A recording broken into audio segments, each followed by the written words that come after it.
Well, hi, and thanks for joining me here in my shop this morning. Hey, look what's in front of us here.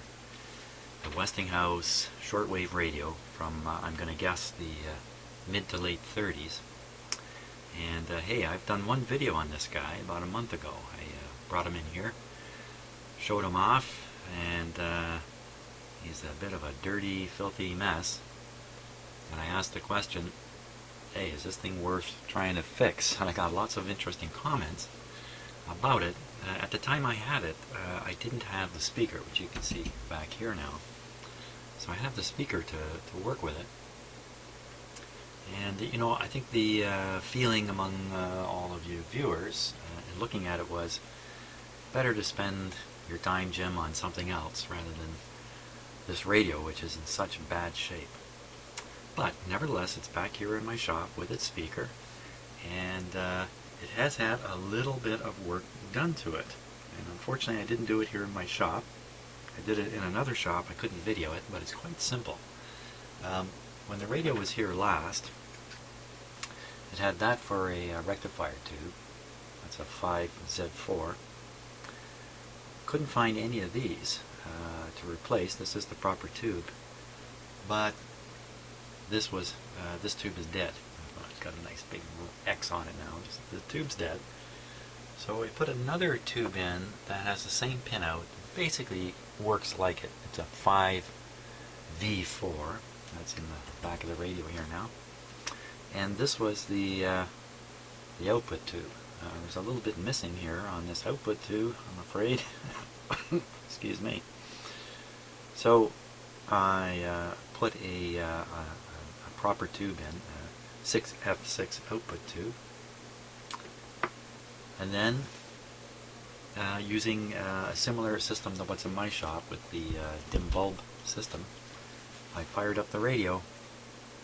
It didn't work at first until I noticed a B plus wire had come off. I don't know how that happened. I'll show it to you. It's down under here when I get around to it. I attached that wire, plugged in the speaker, put on the power, not quite in that order, and to my surprise, the radio works. Doesn't work well, works very poorly in fact, but it does work, it does receive, and it certainly is worthy of a little more work at this point, and well, maybe a little more than a little more work. A little more than a little more. So the thing about this radio is it's very, very valuable to the owner. It has some kind of personal, he has a personal attachment to it. I think this radio has been in his life, his whole life, and he's quite anxious to see it work again and to see it looking good. Now when you look at the front panel here, this is a really nice looking front panel, except it's so dirty. You really have trouble even making out the red and the green colors on it. So on a radio like this, you know, pretty much anything happens in the back, you know, you can fix it, pretty much. But there's a couple things you cannot fix. You cannot fix a broken front here, the glass panel, or worse yet, if the print here, the numbers and all that stuff, gets rubbed off, which is easy to do. There's no rubbing it back on. And this is what people see. They see this. They don't see all that, you know, when it's back in its cabinet.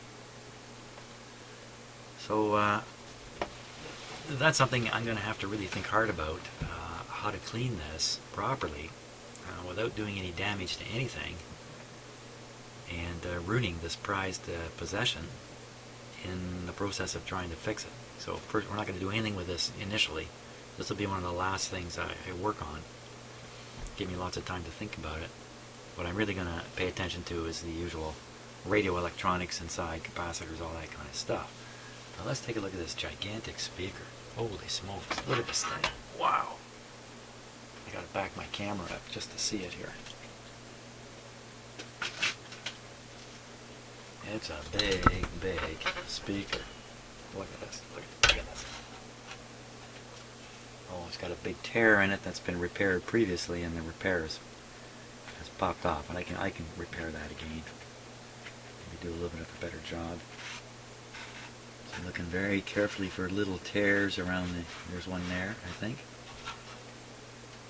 Yeah, there's little tears around the outside edge here. Really important to fix those little tears. I just think that's fantastic. This is from the 30s, and it may be hard to see again on camera, but the kind of curve that's in here is just beautiful.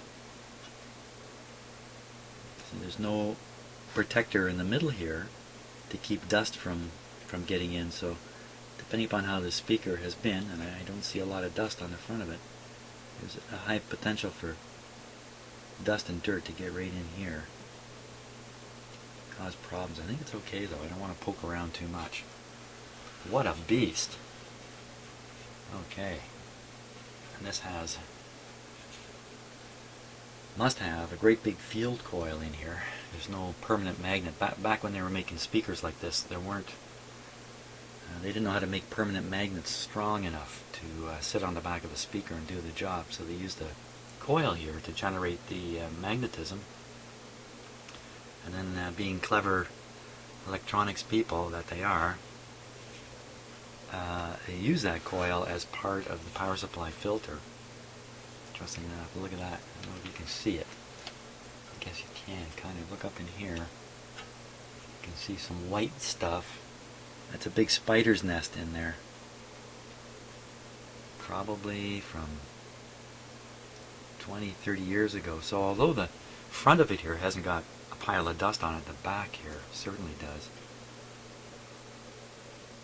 Very interesting. Maybe we'll take a closer look at the construction in here and see how they were making speakers. You know, one of the big challenges with the speaker is the precision required to fit the voice coil down into the magnet here where there's hardly any clearance, and you can't be even a little bit off where the speaker's going to buzz or make other distortions. To me, this is a real manufacturing achievement back from the, I'm going to guess, from the 1930s. Just reading what's here. It's inspected by number 21, and there's some numbers here that look almost like a date. At a glance, it looks like 16th of March, 1987, but I don't think that's what it is. There's another number up here. Spec 1D 501. There's another number here. H. Who knows what all these numbers are? There's a number on the output transformer that's mounted here. And then look, it's got all this information here. A Magnavox, made in the USA.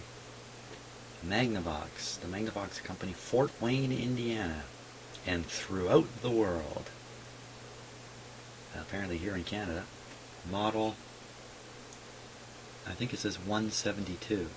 Whole list of patents as usual. Manufactured under one of the above patents. Ohms, 1300 ohms. Well, that's got to be the field coil they're talking about, 1300. So, wow, what a beauty. I want to handle this with great care. It's more amazing to me that this is sitting here than the whole radio, in fact. So we'll put that carefully over here. Now, what about this radio? Hopefully I'll have it playing a little later in this video. Let's take a look. Let's take a look underneath it here. It's got a great big honking transformer. Most of the dust and dirt is not on here anymore. I've vacuumed it away at the other shop. I do a little work in a commercial shop, and that's where I did this. So okay, so here's the cord for the speaker. Yeah, don't want to bend it too much. Put it like that. Has a magic eye tube. Has a hole here where one of the filter capacitors used to be mounted. There's these two capacitors still in the circuit as far as I know. It's got lots of dirt left on it. I gotta clean it up a little bit better. This was just caked with dirt. It's got a couple of lights up here. And you can see metallized tube and a tube here with a really cool shield on it. Look at that. Shaped to fit the tube.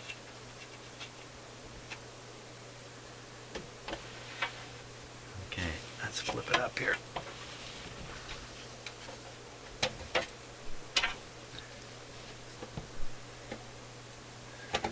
Oh, paperwork.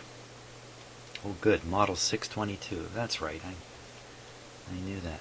Top view of chassis. And it's showing basically what you need to know to align this radio. So it's showing where the alignment controls are. Two sticking out the back here. Okay, so the bottom's ready to come off. The screws are already out.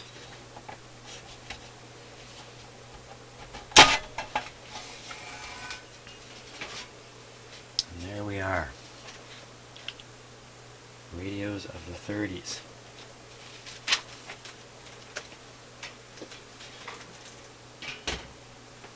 At least I think it's from the 30s. Now I have a copy of the schematic. 1937-38. So late 1930s. A couple of features of a radio of this vintage, these very large coils. The radio was fairly big, so they had room to put large coils in like this. You wouldn't necessarily find them that large. Now you can see the replaced capacitor here. What I assume was replaced 20, 30 years ago, I don't know. And because the original capacitor was removed along with its terminals, these connections have been made just floating out here in space, so to speak. There's one here, there's a big honker here with resistors connected in, a wire.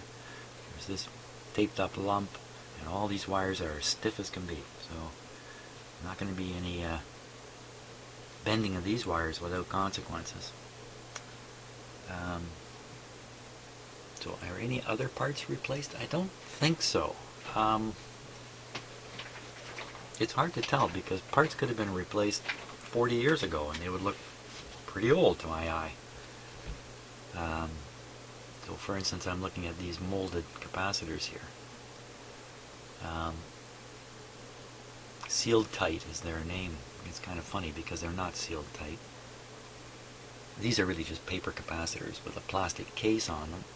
So they're all probably in bad shape. Here's some bigger electrolytic one here. This one might be electrolytic here. This one certainly is. Oddly enough, when I played the radio in the other shop, it was obvious there was no hum. And this is often the case with these really old radios. You expect them to be humming like crazy, but they don't. And I think it has to do with the big field coil and style of filter that they use in the radio. Once magnets got strong enough, they could make speakers with magnets and not use the field coil. They eliminated the field coil. That took a big inductor out of the power supply, which was good for the cost of the radio and the weight of the radio, because look at the size of this thing. If it wasn't on the back of the speaker, it would have to be mounted here. Look at that, it's a great big thing mounted in here. So usually this got replaced by a high wattage resistor, and they just upped the size of the filter capacitors from 10 microfarads to 30 or 40. Those are the radios that tend to hum. Now here's a capacitor here. We'll take a closer look in a moment or two. That doesn't look to be in too good a shape also. One of those tall capacitors on the back here. So, here's the power cord. Power cord is stiff as can be. If I bend this, it's going to break the insulation here. I don't want to expose more of it.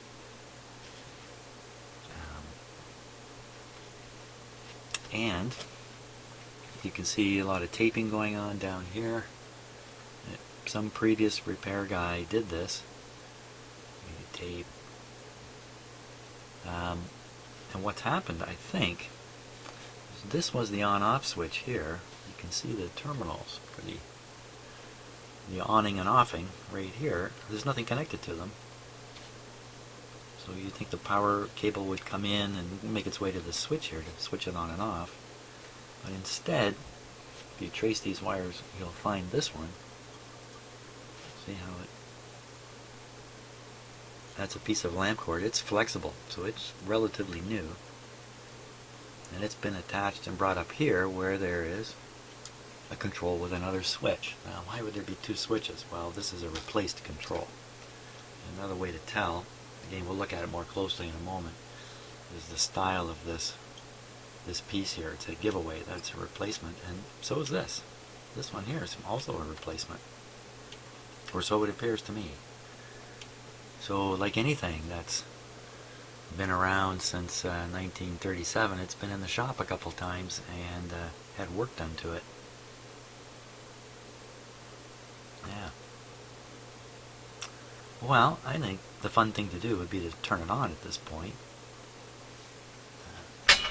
And see what we get out of it here.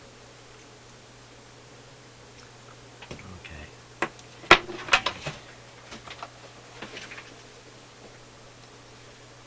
Lay it back down here. My guess is, if this is brought back fairly well, if I get rid of the really bad capacitors and stuff like that, that this probably is a good receiver. Put a good antenna on it, and it's going to receive lots of stuff. Okay, just plug it in the speaker here. Yeah, one thing about these older speakers that have a field coil, first you can recognize it because there's too many wires coming to the speaker. The speaker only needs 2 wires to power the voice coil. This thing's got 4. That's a tip-off. That 2 of them are heading for this field coil. The field coil, and if the output transformer, which is right here, is on the speaker, then in this cable is high voltages coming over. So you might think, like I did when I was a young kid, speakers take little power, there's nothing dangerous about them. No, not true. These wires often give up the ghost, they become stiff over the time because of moving the speaker or whatever it is. They crack. Stick your hand up in here. You might be singing louder than the radio. So just bear that in mind. Now, we'll hook up my, talking about safety, we'll hook up my oh-so-safe, excuse me, power cord here. And just to remind you all, I am using an isolation transformer in my shop to power this, which means there's no relative, how do I put this?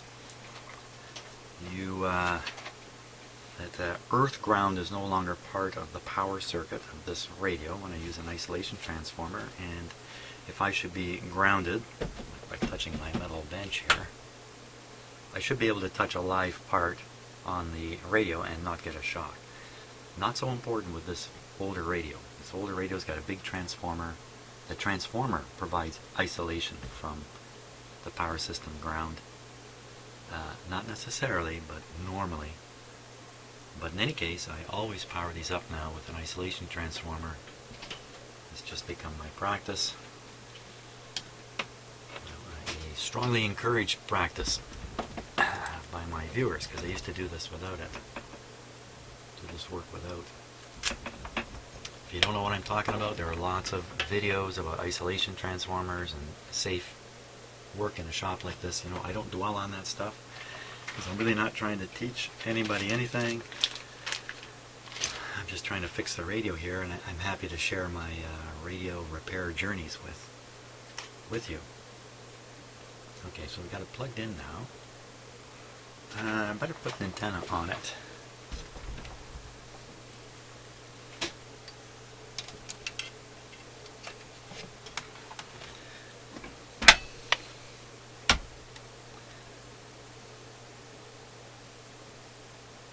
I'm trying to figure out which one's the antenna. Okay, the one with the A on it. Isn't that a Canadian word? A? I don't think I say A very much. I think I say okay an awful lot.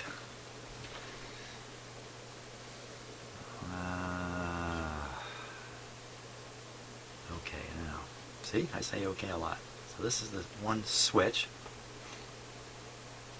I think this is the volume control here. Band switch. This would probably be tone control. This has the original disconnected switch on it. You know, it doesn't quite feel right. Oh, it doesn't quite feel right. We'll just leave that. If it's tone control, it doesn't really matter. Just leave them all turned down. And this, let me turn this a little bit here.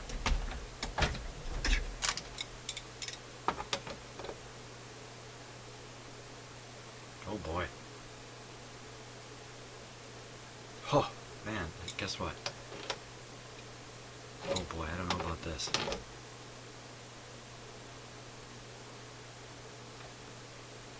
Wow, what is that? That was just an ordinary pot, wasn't it?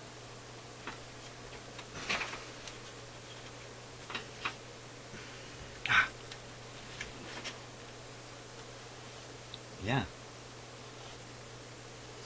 Pot with a switch on it. It's really, really sticky. I'm not going to force anything. Okay, I think we're ready. Just double checking my...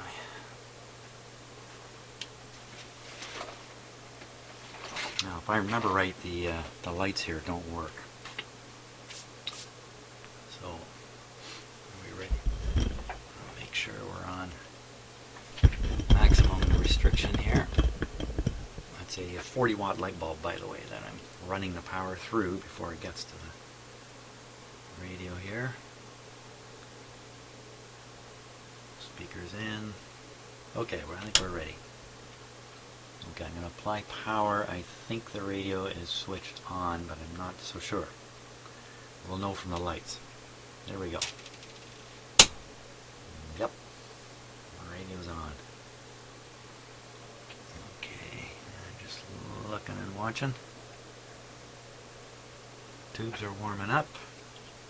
Turn the volume up a little bit. Don't know what band it's on. It has a magic eye. It's here, actually, right here. But I don't think the magic eye in this radio works. I'm not sure I've got any spares here in my shop either.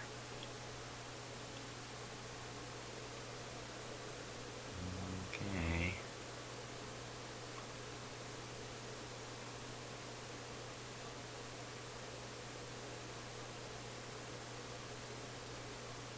Not hearing anything yet.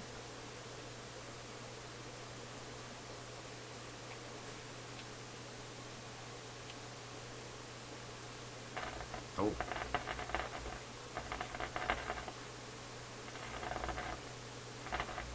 Okay, we're very low supply voltage here. Something like 70 volts.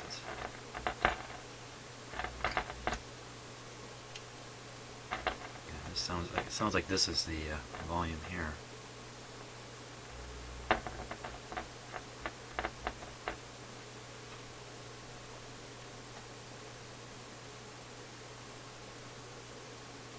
Okay, I'm going to up the supply voltage here. There we go.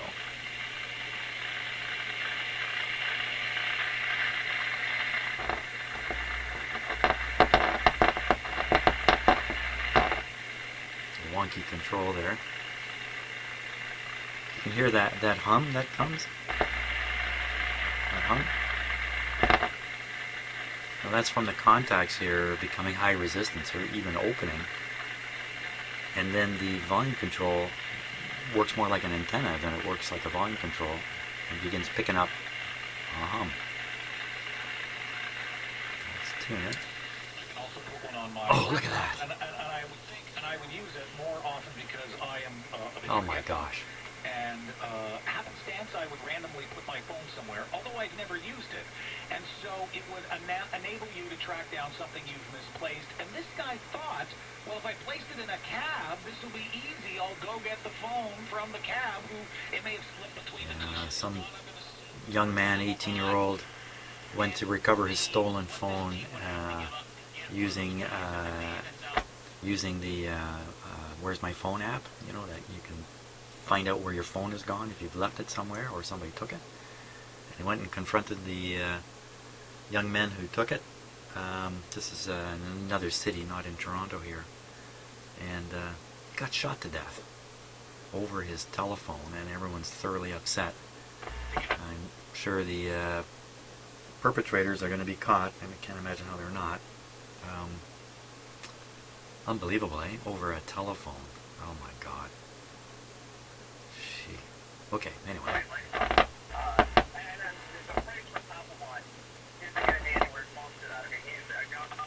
Isn't that shocking that this thing works this well?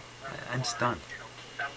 Numbers aside, who has a terrible contract at a limited market? I mean,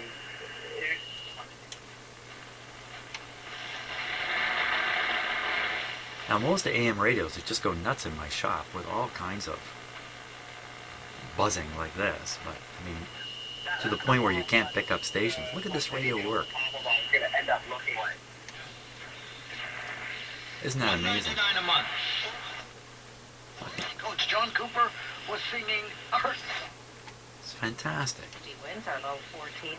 Nice day tomorrow. It's like the best working radio I've ever had in here. Shame on those of you who said throw it out. I'm stunned. Okay, that sound. That sound is the power supply in my office computer. That's about, I don't know, 25 feet from here, other side of my house. And my computer's not on. It's in sleep mode. But as you can see, the power supply is not really sleeping. This is such a powerful signal. I can pick this up in my car, in my driveway, at the end of my driveway. And that's all the way from the computer at the back of my house. So it's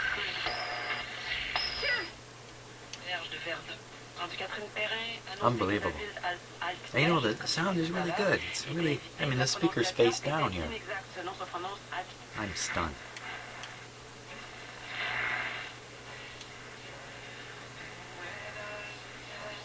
I'm literally picking up more with this radio than I have with 95% of the radios that come into my shop. Unbelievable. Let's go way up here.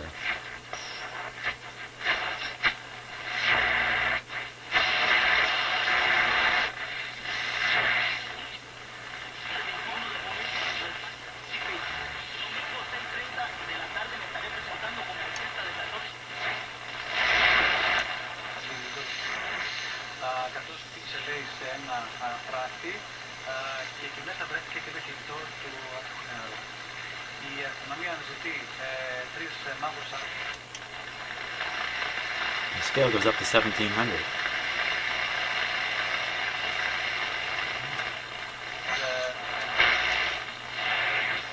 You can't see it, but it actually says police right here. So I guess at that time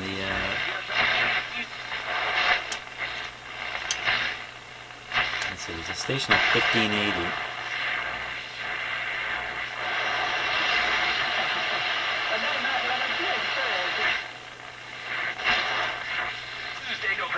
There it is. And the dial, it's like 1590. Unbelievable. But you've got to be a CKDO fan club member to get them. So sign up for free today at ckdo.ca and get yourself some bare naked ladies. Tickets. Wow. CKDO.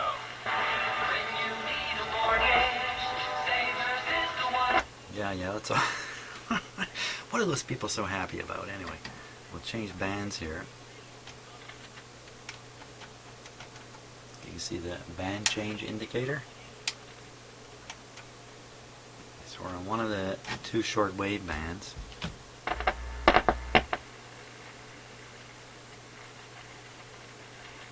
I assume we're on the green one, which I really can barely read. Looks like 6, 5, 4, 3, 2 and a half, 2, 1 and a half. So it's late morning here, so not likely to pick anything up.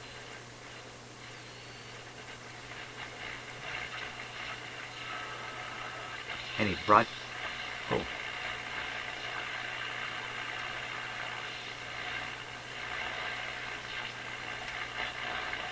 The receiver has a geared tuning here. So you have rough tuning, you go fairly quick, and then out here is fine tuning. Really nice to use.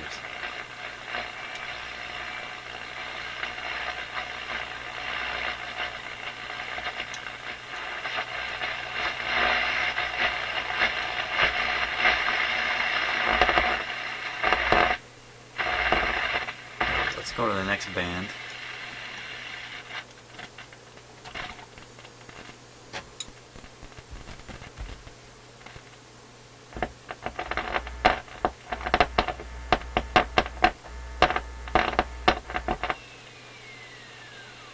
This one I'm more likely to pick stuff up. Let's see. This is 6, 10, 18.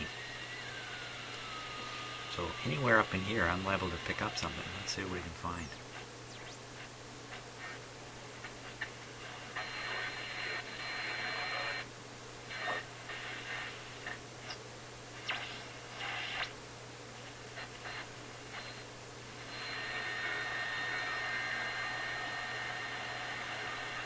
Something in French there.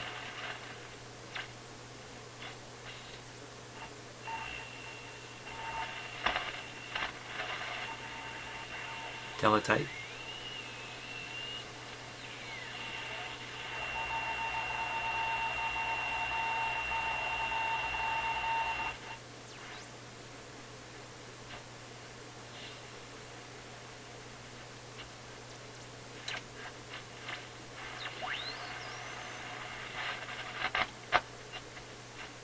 Look around 15.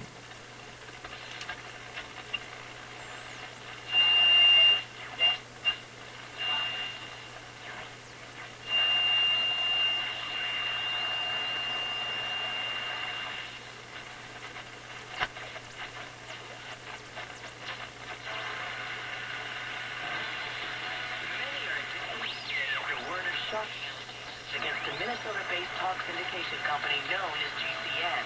It's claimed that they're the fourth largest talk syndication company in the U.S., making it even more scandalous that they've been donors expose themselves on a massive scale. Let's go live to Tom for more on this story. It's being called the greatest exposure. I'm still running this on restricted power, by the way. It's under 100 volts. Expose themselves with the help of GCN. It's true, they're all guilty. Every last one of them. GCN helped me get the Sound is great. needed, and just think, that was years ago. Today, GCN has like 700 Hey, what just happened? and over 6 million downloads from iTunes and their website every month.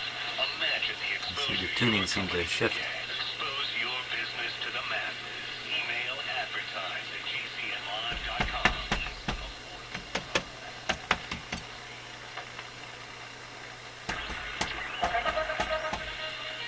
Could just be the tuning itself is just adjusting. Geometry is the subject today, and our guest is Karen L. French. The hidden geometry of life. Sacred geometry. What the heck? The hidden geometry of life is not available till August. So, you can take a pre-order if you want to get that book, but it's not available till August. However, we do have, and we're going to have the Gateway to the Heavens at the Power Mall. Gateway to the Heavens at the Power Mall. A beautiful book. Quick, everybody, let's go to the Power Mall. I can buy that book.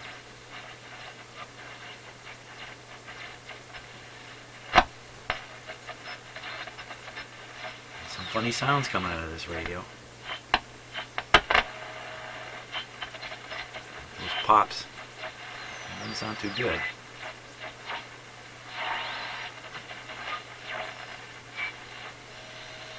Don't start popping and clicking like that receiver I've been working on.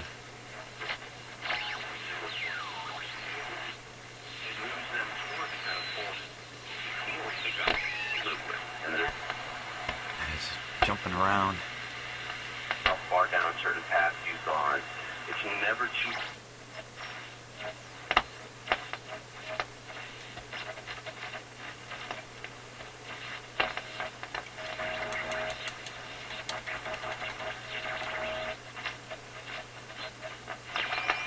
Where are we? We just passed through 15 here. So probably those stations we're listening to are around 15, 100. I agree, accident. It's so out of our So the clay, and he is so the potter. Listen, good to talk to you again. God bless you for doing this, and much success with the DVD sales. Again, the main website for the film is oldfashionedmovie.com. Thanks, Rick. God love you. Keep up the great work. Thank you so much. Thanks. Coming up tomorrow, we're going to continue our discussion on the impact of pornography. We're going to actually be talking with Father Sean about some new websites available for your help in this huge problem. We'll talk to you tomorrow on a Wednesday. Ciao, ciao. Beautiful. You've been listening to Catholic Connection with Teresa Tamio. Catholic. Lots of religious broadcasting on shortwave these days. I get it quite strong here. Really happening behind the scene of life that people normally don't understand why it is happening. They can't really see it. And I like that. And it's because he was white and quote unquote he's old. We're fading in and out. He's dead.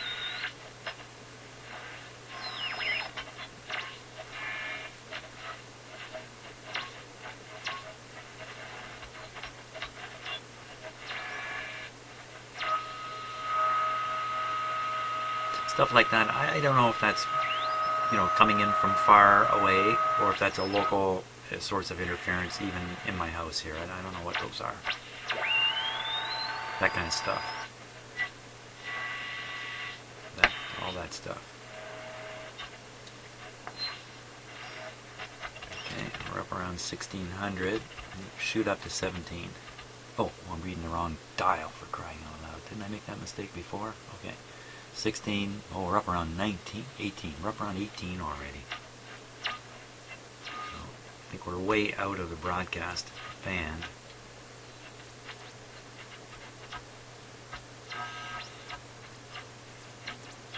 Quite the radio. Listen, look at all that stuff.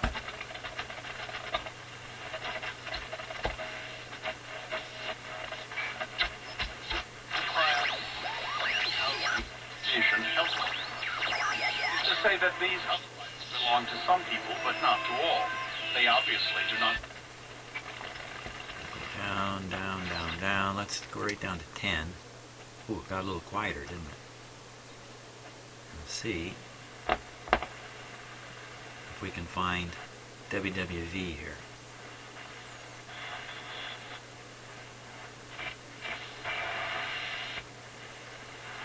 WWV is a time signal from the Colorado in the United States.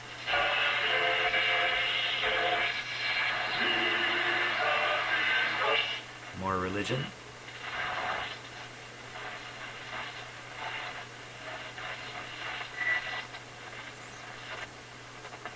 Let's try again.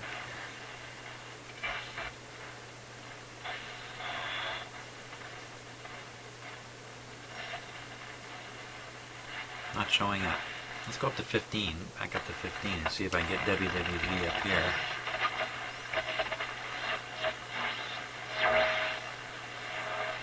On TV.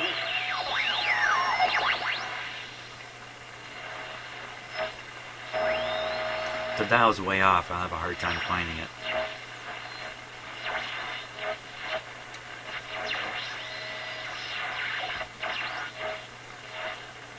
Just passing 15 here. No.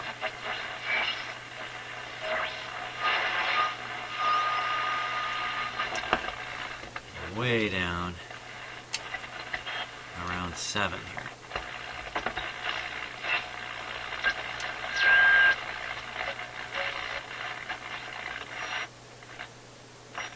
What's going on?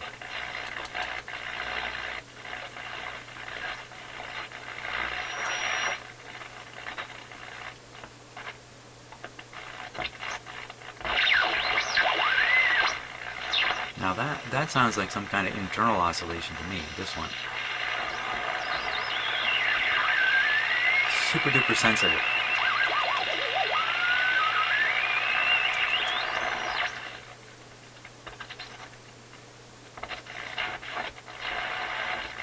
Something going on there. That signal's kind of breaking up. Could be dirty. Could be dirty. Dirt on the dirt.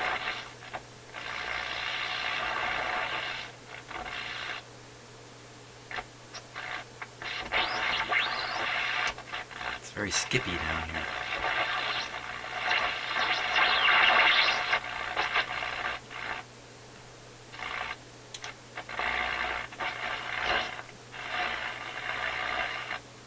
And I don't expect to be receiving.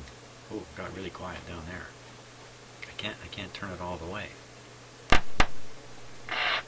That click you just heard was fridge or freezer turning on in my house.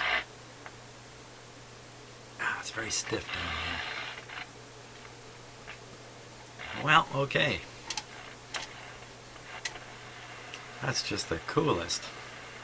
Let me turn the power off.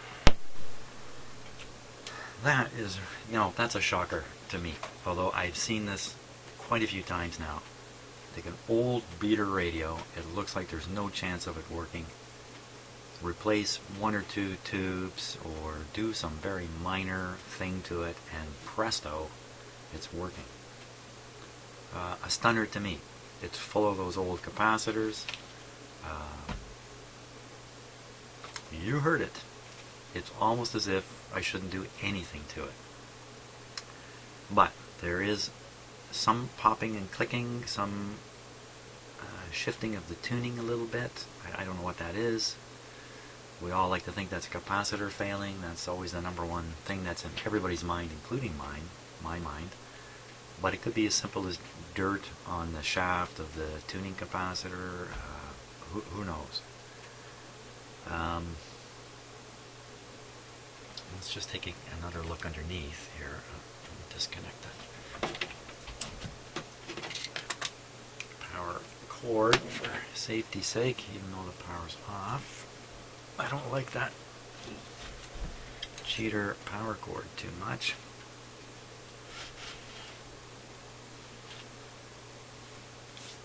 I said I would take a closer look at this, right? Well, let's just do it like this for now.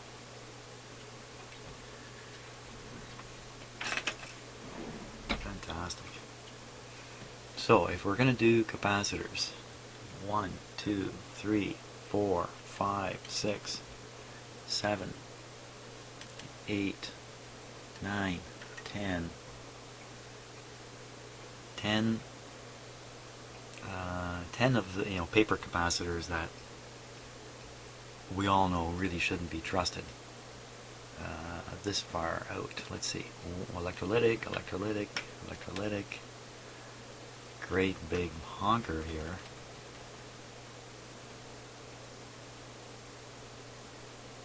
Not impossible. Change them all out.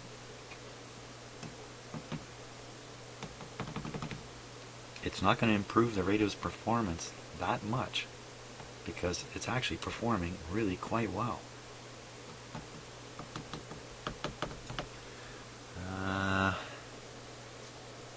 Another one here. This one's in a this is an unusual one. This one's in a big heavy metal sleeve.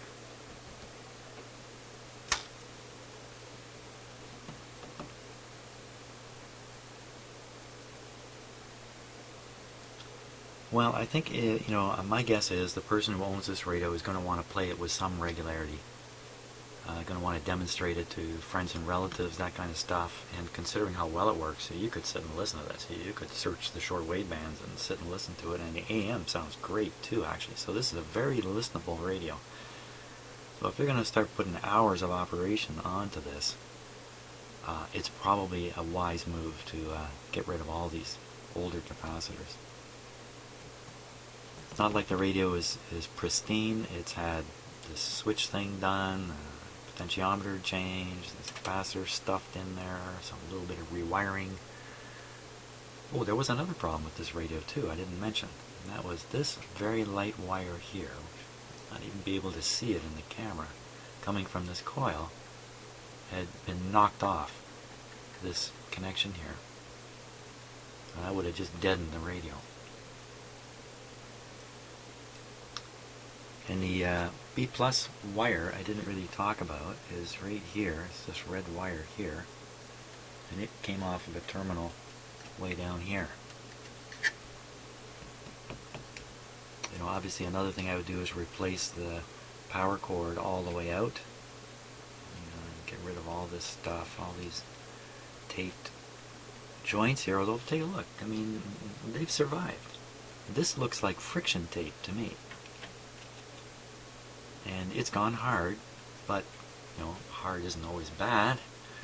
If this was a regular electrical tape, it would have lost its stickiness and been half unraveled here. And I'm sure if you're doing this kind of work, you've seen it dozens of times, where the electrical tape just doesn't hold. But this old stuff does.